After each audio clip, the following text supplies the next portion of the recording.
About a year ago, a man's life fell apart almost overnight when his friend, Dave's sister, Jenny, suddenly claimed she was pregnant and said he was the father. The accusation made no sense. He had never been intimate with Jenny, not even close. He told her immediately that it was impossible. But she insisted, repeating the lie as if saying it enough times would make it true. When he asked for a prenatal paternity test, Jenny refused. Instead, she accused him of abandoning his child and tried to guilt him into taking responsibility. He refused to sign anything without proof. That's when the situation exploded. His parents found out and immediately sided with Jenny. Despite his repeated denials, despite the fact that he wasn't even in the same state during the supposed conception window, they branded him a deadbeat and a disgrace. They demanded he do the right thing and step up as a father. Every attempt to explain was shut down.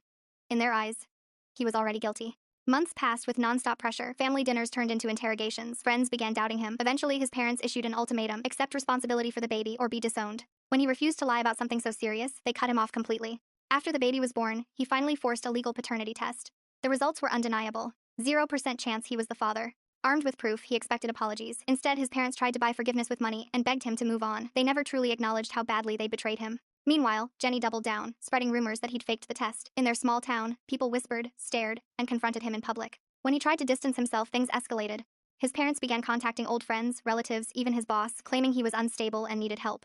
It crossed a line. He sought legal help and obtained restraining orders against both Jenny and his parents. That didn't stop them. His car was vandalized. Then his parents sued him for emotional distress, claiming he'd harmed them by cutting contact. The lawsuit was thrown out in court, and they were ordered to pay his legal fees. Still, they refused accountability. Even after losing in court, they tried to force reconciliation by secretly planning a family reunion and telling relatives he'd attend. When he declined, they painted him as the villain again. Some family members finally started questioning their story. Now, with restraining orders still in place, he's rebuilt his life away from the chaos. He's accepted that his parents may never admit the truth. Walking away from family wasn't easy, but it was necessary. The lie didn't just cost him his reputation, it showed him exactly who was willing to sacrifice him to protect a false narrative. Choosing distance wasn't cruelty, it was survival.